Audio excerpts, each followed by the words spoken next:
Good morning, good morning, good morning. Welcome to the Center for Spiritual Living Toronto. Welcome to everyone online.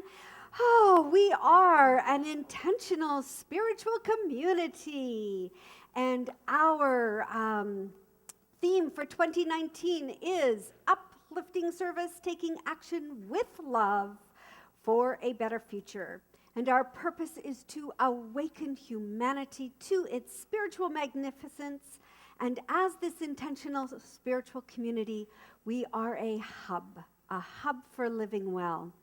And it is a place for you to be seen, a place for you to be loved, a place for you to be accepted fully and completely for who you are. And our mission is to provide spiritual tools for growth, for personal transformation, and for global transformation. Our vision is a world that works for everyone, and we celebrate community, connection, happiness, and wellness.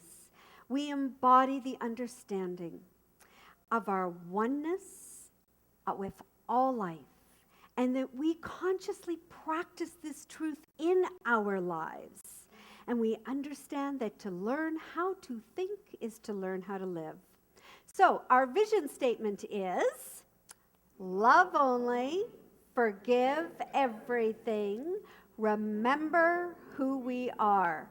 And of course, if we remember who we are, we can love only and forgive everything, and it becomes easier and easier and easier.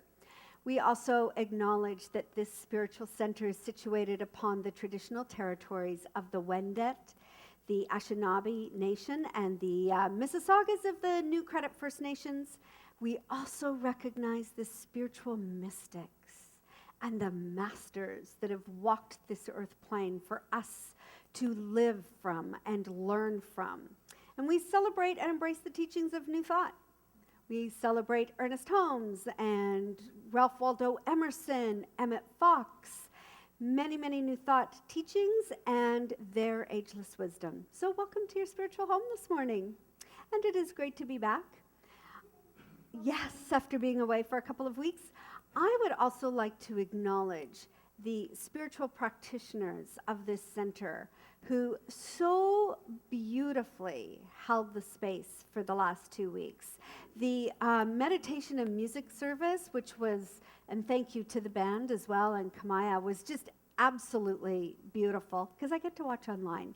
And then, of course, Linda emceeing last week, and Judy's talk was beautiful. So thank you to the practitioners, because you guys rock it out. You're amazing. You're amazing. So a few announcements before we start off. Again, please, if Kim, can I get you to just roll the announcements there? Thank you for not wearing fragrance, just to keep people healthy and able to come to the center. And then on Monday mornings is our prayer gathering, which is just an absolutely delightful way to start off Monday mornings. We have our Kids Connection that happens the second Sunday of every month. And we have our Book of the Month, and it is the 4 agreements. And the 4 agreements are: be impeccable with your word, which is a really good agreement to have with yourself and with others. Don't take anything personally. Oh, yeah, that's a good one to remember. Don't make assumptions. You know all those stories we can create in our heads? Those are all assumptions. And always do your best, knowing that your best changes from day to day. So it's a great, easy read. You got a couple more weeks in July to read it. You could probably read it within a day if you wanted to, but it's a really, really good book. And then we have, starting September 4th, Wednesday night meditation here at the center from 7 to 7:30. And then we have, also following that, a new class. And this class is how to improve your life using the principles of science of mind. And that'll be from 7:30 to 9. I did get that timing right, yes? 7:30 to 9, and it's $10 a class. You can take one class, you can drop in. For the month of September, the theme is prosperity and abundance. And then we have David Hickey coming on September 13th for a sound bath. If you have not heard David Hickey, oh my God, He is incredible. His gongs and crystal bowls, and you just come in and meditate and listen and be transported to another place. Tickets are available for that online. I think they're $30 for the experience. And then we have our Live Well store, of course. You can check that out. And spread the word on social media. And that's it, I believe, I think. Oh, and join us for community and coffee after service. All right. So we have our community song, and it is an oldie and a goodie. And you're going to have to sing it out. You can follow the words up on the screen there. And this is what you say after Kamaya sings it out. So I'm going to get you all to stand up. All right, Kamaya, take it away.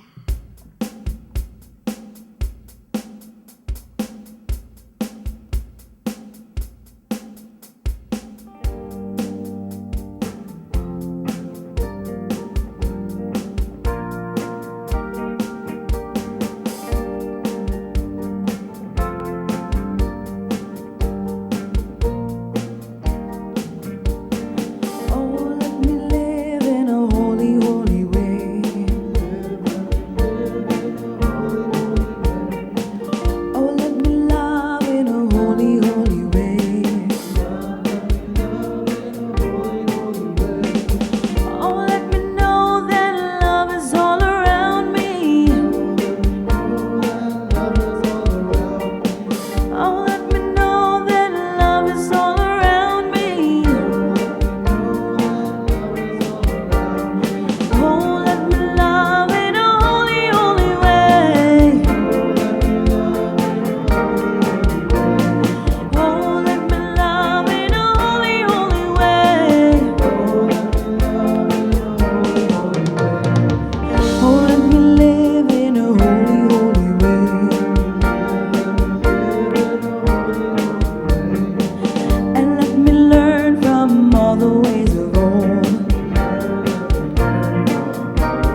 into our invocation song.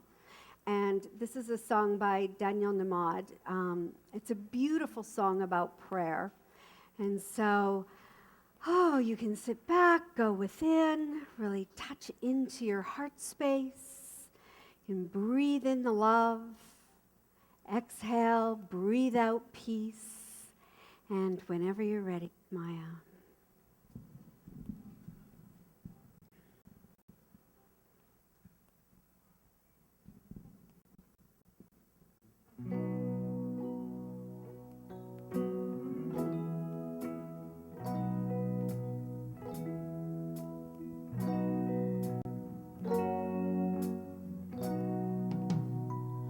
When I pray, I feel my heart go deeper, my heart go deeper into my God. When I pray, I feel my heart go deeper, my heart go deeper into my God. Right here, right now, right where I am, I pray. Right here, right now, right where I am, I pray.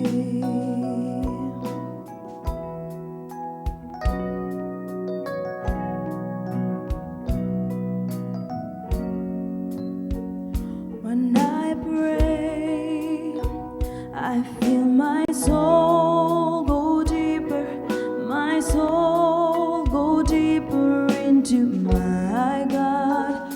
When I pray, I feel my soul go deeper, my soul go deeper into my God. Right here, right now, right where I pray. Right here, right now, right where I pray.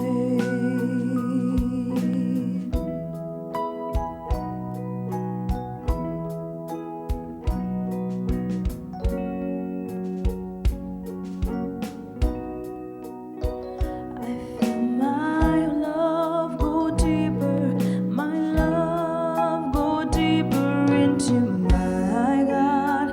When I pray, I feel my love go deeper, my love go deeper into my God. Right here, right now, right where I pray. Right here, right now, right where I pray.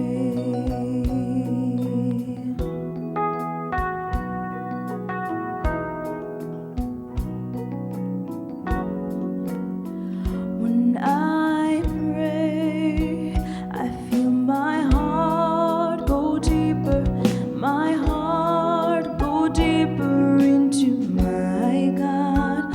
When I pray, I feel my heart go deeper, my heart go deeper into my God.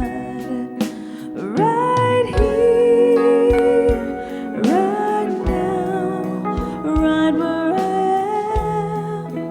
I pray. Right here, right now, right where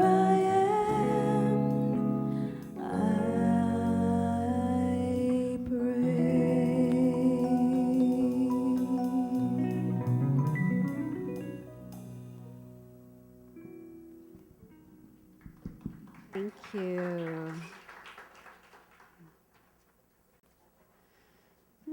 So I invite you to take a breath in.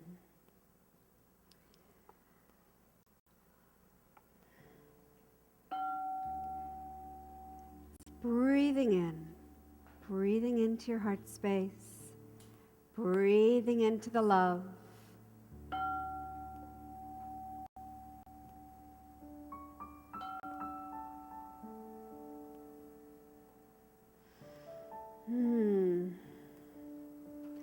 Again, going deeper into the soul, knowing that prayer is a movement of thought in our minds for an intentional purpose. And each of us carries within a small yet powerful generator of love whose energy is waiting to be released. When we learn to give and receive this universal energy, we will affirm, we will know in the very core of our being, deep in our soul, that love conquers all. Love is able to transcend everything and anything because love is the substance of all life. And so when you pray, get up as if your prayer has already happened. Think of your prayer as a signal, a transmission that is being sent out to the universe, to the universal law. Your intention is like dropping that stone into the pond. The ripple and the wave it creates is the signal. The thing we never know is how big the pond is. And sometimes it takes longer than others for that signal to reach the shoreline and then come back to us, multiplied abundantly. And so, know that every time we focus our mind intentionally and we speak our word, we are praying. Every word can be a prayer, a movement of energy, a transmission out into the universe, a transmission that goes into the law of the universe, and the universe, the law, makes it so. So again, breathe deep into your being. Breathe in love. Breathe out peace. Go deeper into your soul right here, right now. For whatever your God is, it is your love, your mind in action at all times. And so it is.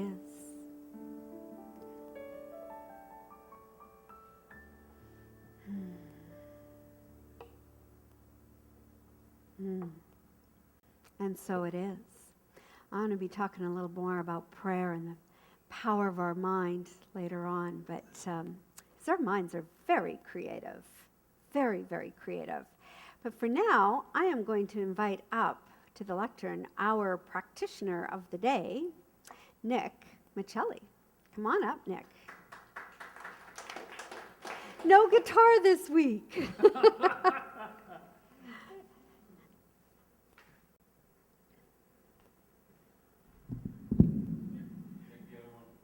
Oh,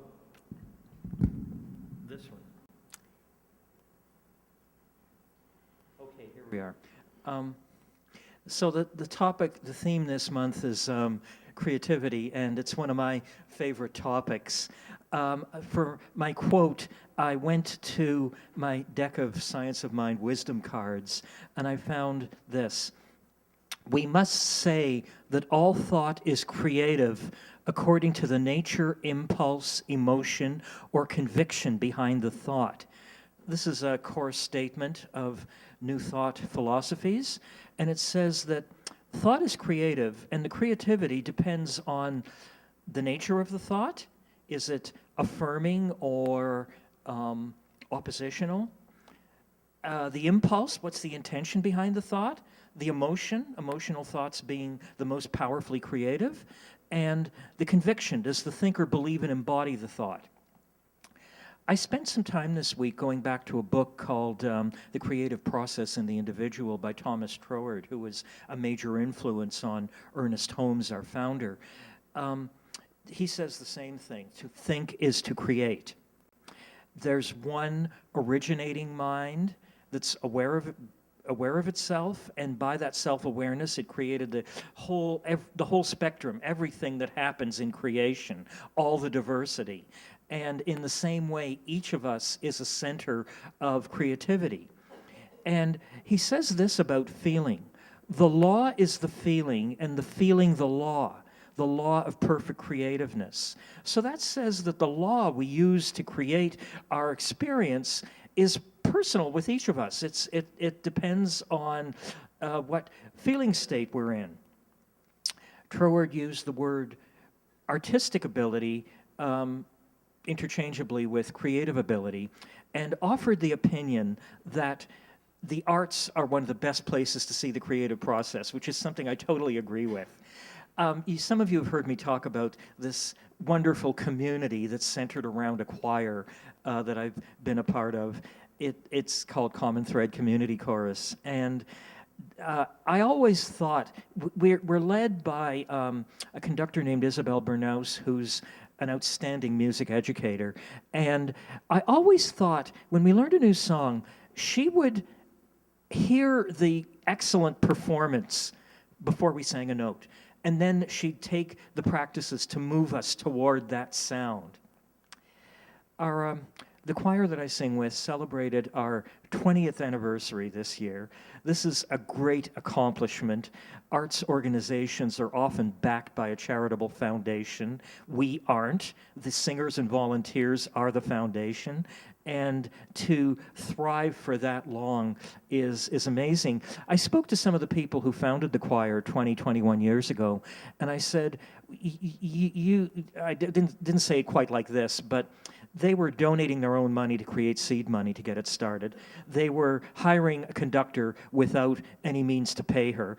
And I said, did you envision a 20th anniversary concert? And they pretty much said no. But what they did envision was a great involvement in the community, of really welcoming community centered around excellent music. And that's the power of a clear thought. I also wanted to share a story I heard at the Vista conference, which is an online conference I went to, I think earlier this year. I went to a seminar with Reverend Karen Drucker, who's a prolific songwriter in the New Thought community. I believe one of her songs is in the music program today. And she told us a wonderful story. She had one song that is, I guess you could say, her hit song. It's called "You Are the Face of God," and we've sung it here a few times. You might know it. And she told us how that came into existence. She got charged by the reverend she was working with at the time to come up with a song for a theme, and she didn't have one, so she had to write it. And she got the assignment late in the week, and by Saturday she still didn't have the song that she needed for the Sunday service. So she went to a gig with her band, came home really tired, decided I'm not going to work on it now, and she spent 10 minutes in the morning making up a chant with some lyrics, sang it in her center, and it moved her congregation to tears. It was so powerful and heartfelt, and I understand how that happened, because I agree, it's a very haunting tune and a really simple, beautiful chant. And it's moved all around the New Thought community now, and I believe it's moved out of the New Thought community because I heard it at an experiential seminar that wasn't really connected to any congregation. And I didn't just hear it; I sang it. It's a congregational, involving kind of song. So there's a really good example of a clear flow of creativity, a clear, expressive channel, and that's what personal creativity is all about to me. So those are some of my thoughts about creativity, and now I'm going to offer the affirmation. I'll say it once, and then you can repeat it with you can say it with me when I repeat it. Creative energy flows through me at all times, and now with me. Creative energy flows through me at all times. And now I invite everyone to get present, to just relax and breathe deeply, close your eyes if you want.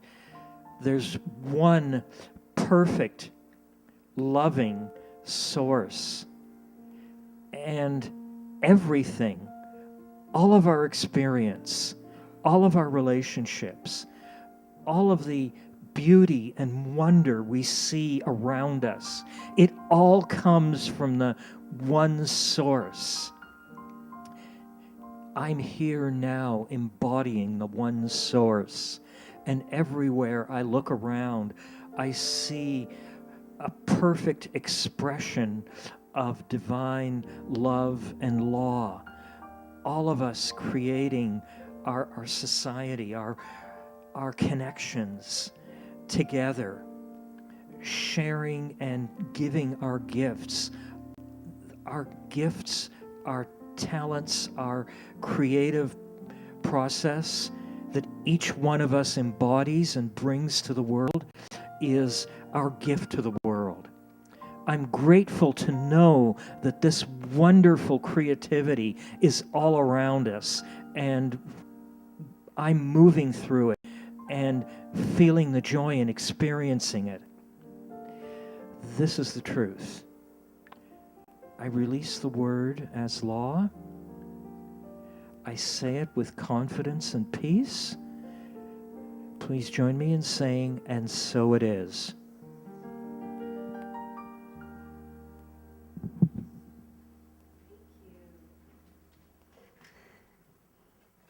I didn't know that story about Karen Drucker. Thank you so much, Nick. So our feature song is This Is Me, and me might take on a whole new meaning after the song. But this song comes from the Greatest Showman on Earth. That's The Greatest Showman, or The Greatest Showman on Earth. Somebody help me out. Which one is it? The Greatest Showman. Thank you. Well, maybe on Earth, really. So take it away, Kumaya.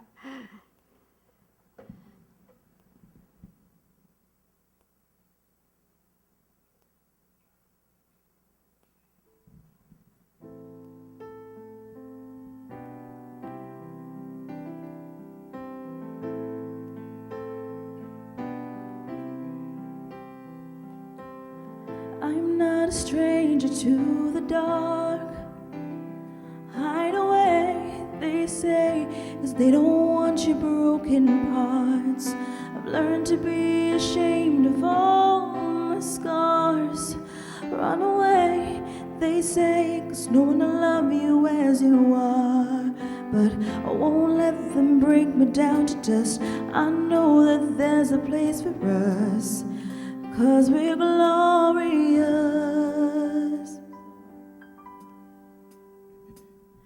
When the sharpest words wanna cut me down, I'm gonna send a flood, gonna drown them out. I am brave, I am bruised, I am who I'm meant to be. This is me. Look out, 'cause here I come. And I'm marching on to the beat I drum. I'm not scared to be seen. I make no apologies. This is me. Oh,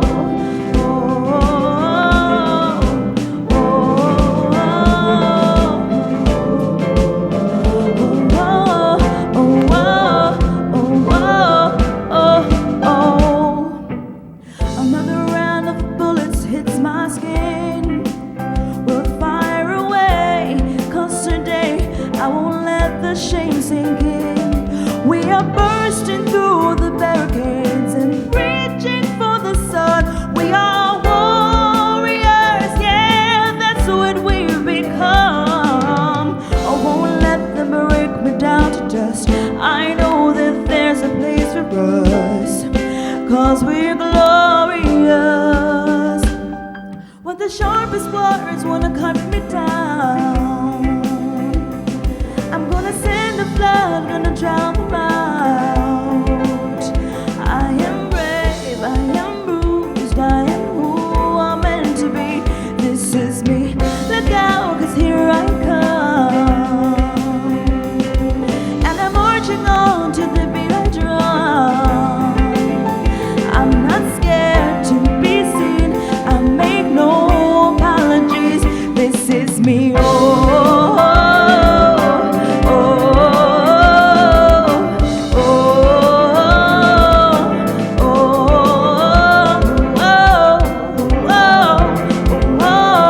oh, oh, this is me.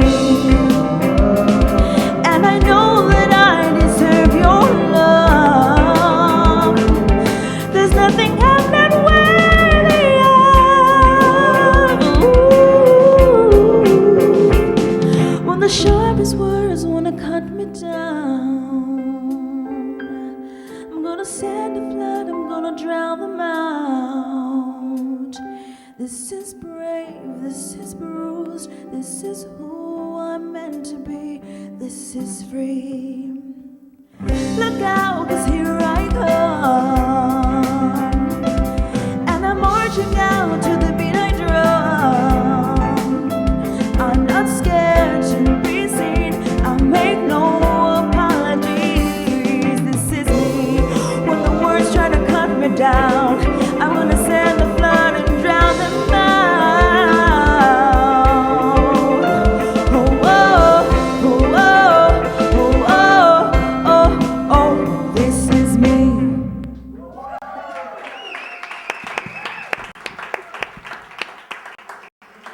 Oh, such an amazing song. Amazing song. Is, the ability, and I don't know if you've seen the film or not, but these circus players that just bust through all barriers to say, this is who I am, this is me. And they're not going to take no for an answer. And what I love about that is that they're not going to buy into the story they are being told. And it is so easy, isn't it, for our minds to buy into a story that keeps us small. Yes. And so, me. It's all about me. No, me has another meaning, M-E. And if you don't mind changing the PowerPoint there, me, mental equivalent. Mental equivalent. We all have a mental equivalent for everything that goes up in our life. Everything, because everything first starts with a thought. You guys are good. Yes. So think about it.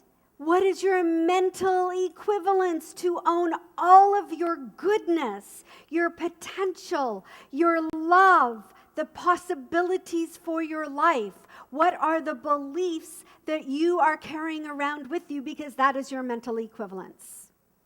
So I love these lines. When the sharpest words want to cut me down, I'm going to send a flood and drown them out. What are the sharpest words we say to ourselves? And it's funny because I was working with someone a couple weeks ago, and it was a teacher candidate for Hoffman, and this person said, I betray myself. And I went, what? I betrayed myself. I was so, and she went on to really cut herself down, and I went, whoa. No. You need to work this out, because if you are saying that to yourself, how are you going to work with other people? And she goes, I'd never say it to other people. I said, if you're saying it to yourself, it's incongruent energy, mental equivalency, right? If you are saying those things to yourself, it doesn't matter how well-intentioned you are. how much you want to serve, if you're still saying it to yourself in your own mind, it's coming back to you because you're putting it out there. So I'm brave, I am bruised, I am who I am meant to be, this is me, and look out because here I come. Here I come, and I'm marching onto the beat I drum. I drum. So what are the things that you want to start drumming, to put out into the universe? Drumming is a vibration that goes out into the universe. It comes back to you. Every word you speak is a vibration that you put out to the universe. It comes back to you. So, mental equivalence. Yes, I want you to think about, wow, what are you putting out there? Because everything that has shown up in our lives is based on our mental equivalency. And are you really, really willing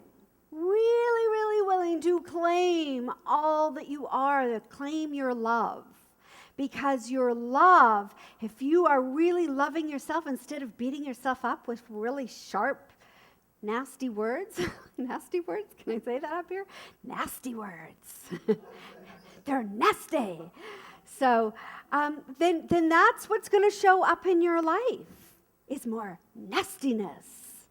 So in the late 1980s, Einstein's daughter donated 1,400 letters written to Einstein to the Hebrew University. A part of a letter was that he had written to his daughter. He said, "When I proposed the theory of relativity, very few understood me.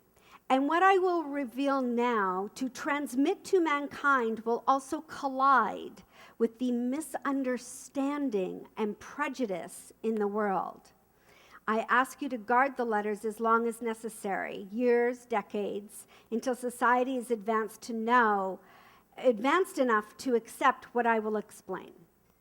And what he went on to say is, there is an extremely powerful force that so far science, although that's changing. Remember, that was the 80s. That was like 30 years ago, or beforehand. She donated them in the 80s.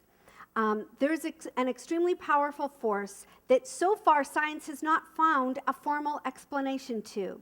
It is a force that includes and governs all others and is even behind any phenomenon operating in the universe that has not yet been identified. Remember, all of history, all of right now, and all the possibilities that have not yet been identified, they're all in the law of the universe.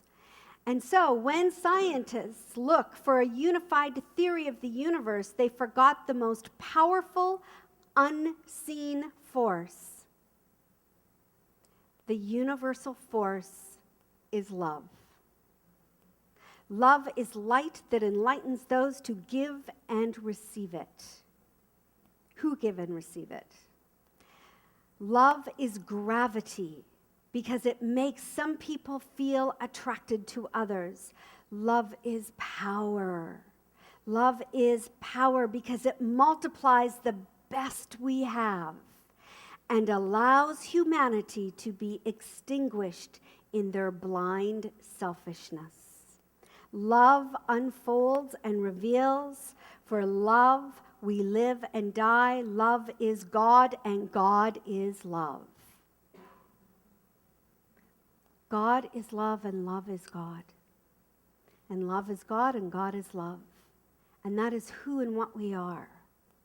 So, he did go on to say, to give visibility to love, I made a simple substitution for my most famous quotation and equation. So, instead of E equals mc squared, we accept that the energy to heal the world can be obtained through love multiplied by the speed of light squared. We arrive at the conclusion that love is the most powerful force there is because it has no limits. It has no limits. So, we practice here, we teach love. We practice being as loving as we can. We use prayer and contemplation and meditation and our awareness that our thoughts create our reality, our beliefs create our reality because we are governed by the law of cause and effect. And so, it is now up to us to really embody it and be willing to receive it and take it in and understand and make that our mental equivalency, love only. Imagine if our mental equivalency in our mind was love only. It was peace. It was gratitude. That's what would show up in our life. If we want abundance and prosperity, then we must have a prosperous mental equivalent in our mind first. It doesn't start the other way. When this happens, then I will. It always starts within. And so Emmett Fox wrote, as soon as we see the truth and we see it spiritually, the appearance changes because we live in a mental world. It is easy to get caught up in thinking it's a material world, and that's why humanity has so many problems. So our mental equivalency is based on our own belief system and what are we bringing into and inputting into the law. And it starts with the way we speak to ourselves. It starts with the way we treat ourselves. And it starts with the way that we start to move our minds and focus our minds on the truth. And it's so interesting because last week, 2 weeks ago, I've been away for 2 weeks. So 2 weeks ago, I actually went out to Caroline, Alberta. Okay, Caroline, Alberta has a mental equivalency. You know, cities have a mental equivalency, towns have a mental equivalency, countries have a mental equivalency. Toronto has a really cool mental equivalency. It's inclusive and, you know, it's got this great vibe going on and multicultural. Caroline, Alberta, there's a saloon and a place to buy guns. Different mental equivalency, for sure. But my colleague and I had gone out actually a day early because there was a room, a new workroom being built for us to teach the Hoffman process so we could start having a larger group, some more teachers working together.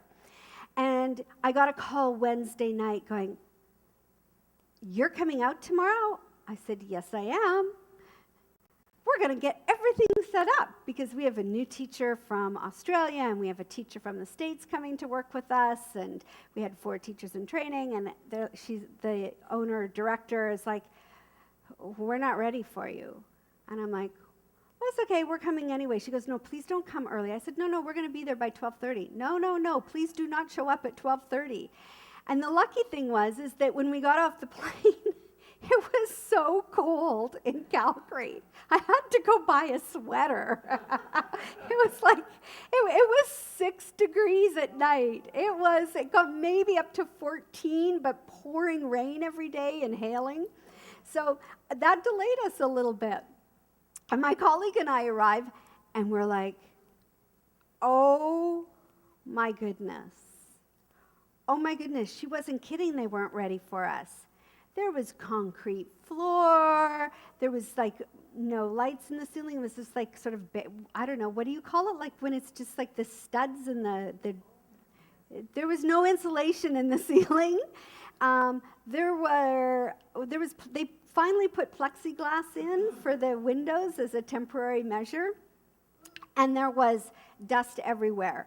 And at 4:30 so we arrived on Thursday afternoon. By 4:30 on Friday afternoon, there were 2 Greyhound buses arriving with 34 people and our teachers in training and our 2 guest teachers, and we're like, how is all this going to come together? We kind of looked at each other. I didn't even have a bedroom to sleep in because it had been reworked, right? I went and snuck upstairs and slept in somebody else's bed for the night. So, you know, again, we can get caught up in all the circumstances and want to know how it's all going to come together. How is this going to work? What are we going to do? Oh my God. And I must admit, I had a few moments of like, I don't know. And there was no food for us Thursday night. We ate cheese and peanut butter. It was actually really good. But we sort of looked at each other and went, well, somehow it's just all got to happen. I don't know how. And how many times do we want to know when there's this impending disaster that looks like it's going to happen, or some form of chaos, and we want to know how? And it's like, don't know how, but here's what I had: faith. It's got to come together. Somehow it's got to work. It's got to. It's just got to. And everything came together. They finished laying the carpet at 3:30 on Saturday morning, and we hauled the carpet scraps out at 6 a.m. and set up the room it was all ready for 9:30 in the morning, and it all came together. And it was at one point I went, well, I can get really caught up in all of this and really panicked and really worried, or I can trust the universe.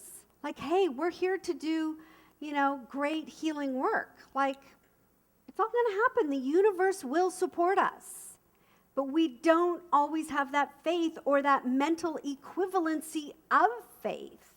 And to be able to really step in to that faith-based place and go, I don't know the how, but somewhere, some way, it is going to come together. So anything that you want in your life, you must have that mental equivalency for. So if you want peace, then you must have a peaceful mind. Right? You can't expect the peace to happen out there if you don't have a peaceful mind in here. If you want health, then you must embody what that health looks like for you in your mind first. If you want prosperity, then you must build a prosperity consciousness and create an equivalency in mind in order for it to show up in your world. You can't say, oh, well, I don't know, and I don't want to think about it. We need to start thinking about all of these things and create these mental equivalencies for ourselves. So, what about the things that are already a mental equivalency that you don't really want in your life, right? Because we have lots of those. Oh my God, this is showing up and this is showing up. And it's like, well, what do I do with all of that? Throw it away. Stop hanging on to it. Let it go. Let it go. And I know that's easier said than done. But when we can let it go and release, I no longer need this drama and chaos in my life. I no longer need this negativity in my life.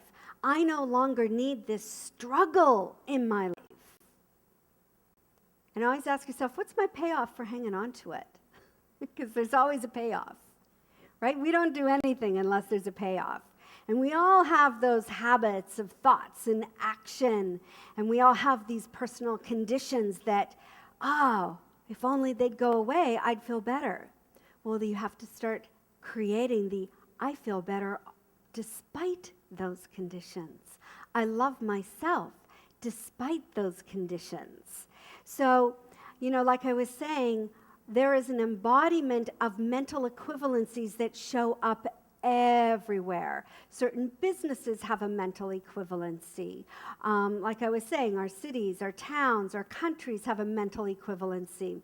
And in October, I'm actually going to talk a lot about the Enneagram. I'm going to do 4 weeks on the Enneagram and a workshop, because these types, these personality types, they show up not only in us, but they show up in communities, they show up in our world in different places, and to really understand how actually the Enneagram is like the face of God.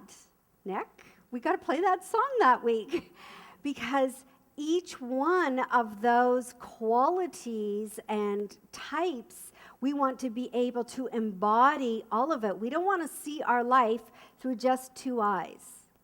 That's a very limited mental equivalency.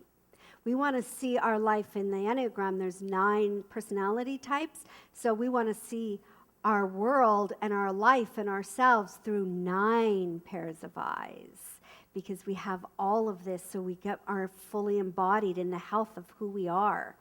So one of the ways to start building a new mental equivalency is to get very, very clear about what it is you desire in your life, and to really focus your brilliant, creative mind on it. Because as we focus our minds, we train our mind to go to that place, no matter what's going on.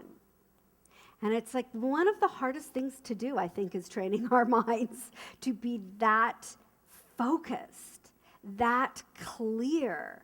But by thinking quietly, consistently, and persistently on what it is that we desire to create in our life, we start to create that new mental equivalency, and that must go into the law, and the law must make it so. It must make it so. So, think about something that you've been putting off. I loved Carrie's meditation about, she talked about a figure skater who took up figure skating again at the age of 40 because she was so passionate about it, and she dropped it years ago. What have you dropped and let go of in your life that you love and you let it go?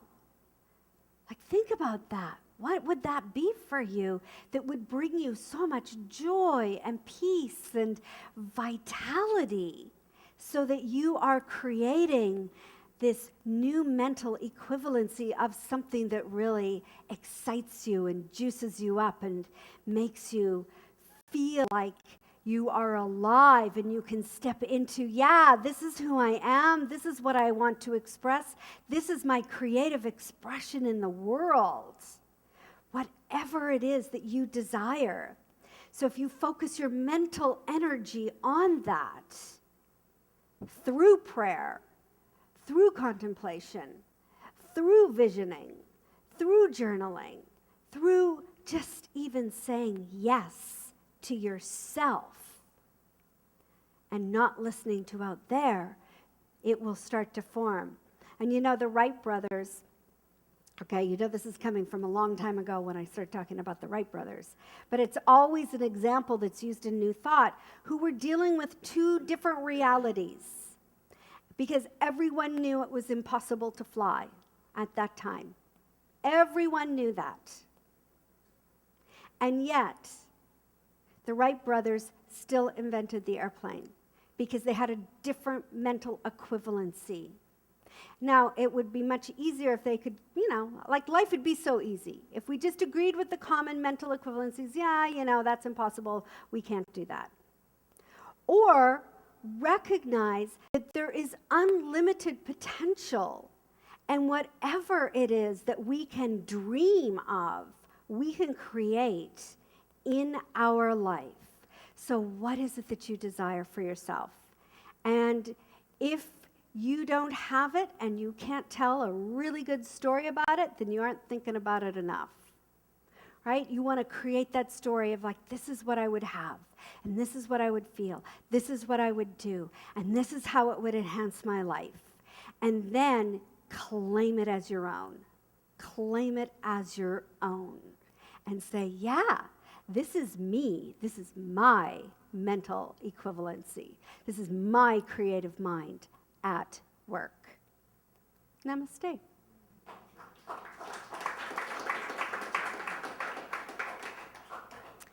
And so, we are going to sing gratitude as the baskets go around. And what I invite you to take out is what you have to offer the center, and know that as there is this giving, that it also returns to you multiplied abundantly. And so again, intentionally do this with love and abundance and gratitude and send those ripples out into the universe.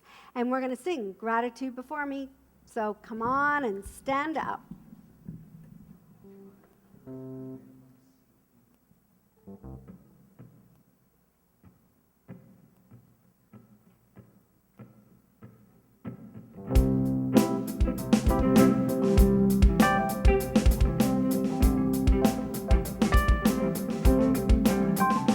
Gratitude before me, gratitude behind me, gratitude to the left of me, gratitude to the right of me, gratitude all above me, gratitude below me, gratitude within me, gratitude around me.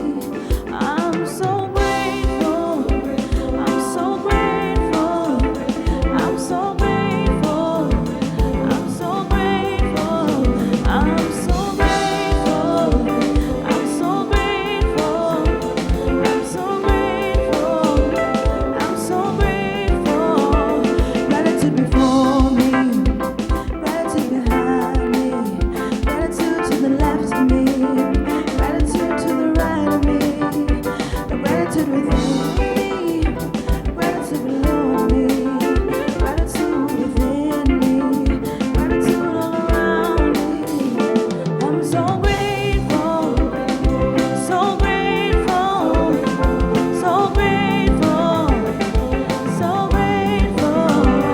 I'm so grateful, I'm so grateful, I'm so grateful, I'm so grateful. Is that there is only good, only God, only this prosperous, beautiful energy of life. And so all that we have received today, I say thank you with deep, deep gratitude, knowing that as we give, we receive, and as we receive, we can give, and it is this constant intention that goes out and comes back and goes out and comes back. And so, knowing that we are truly blessed, I say thank you.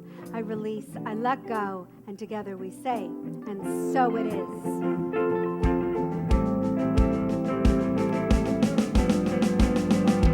Gratitude before me, gratitude behind me, gratitude to the left of me, gratitude to the right of me, gratitude above me, gratitude below me, gratitude within me, gratitude all around me. I'm so grateful, I'm so grateful, I'm so grateful, I'm so grateful. I'm so grateful, I'm so grateful, I'm so grateful, I'm so grateful, I'm so grateful. I wonder how long it took Karen Drucker to write that song. Oh, a few thankfulness, a few thank yous before we go. Thank you, Kamaya, and to Ashwin and Julian and Rustin and Wes and Carrie, our band today. Thank you, thank you, thank you. And thank you to Kim on camera, Cohen on sound, and our Sacred Service team, Lynette and Linda and Tasha. Thank you so, so much. And Nick also for helping set up. And our meditation today, Carrie, that was so beautiful. And oh my gosh, Julian, his playing was so delightful. And there was one point where I just went, ah. And Linda and I were sitting we were sitting apart. Two of us at the same time just breathed into it. And oh my gosh, it was so beautiful. So thank you both so much. And thank you to Nick for your beautiful words this morning as well. We are going to kick it off with Joy to the World. Have a great Sunday, everybody, and thank you for being here. Thanks to everybody online as well.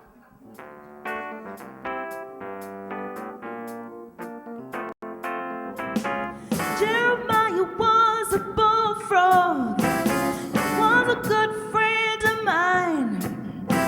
I never understood a single word he said, but it helped him drink his wine.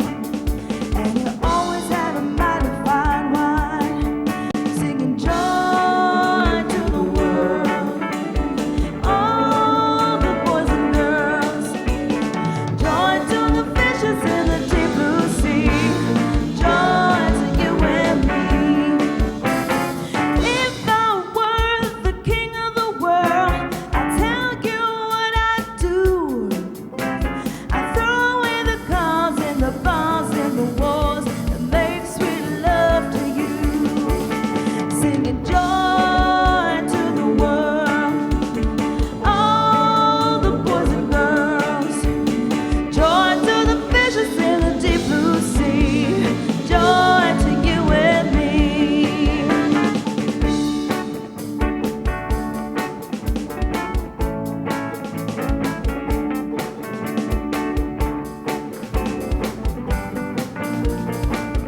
fantastic week.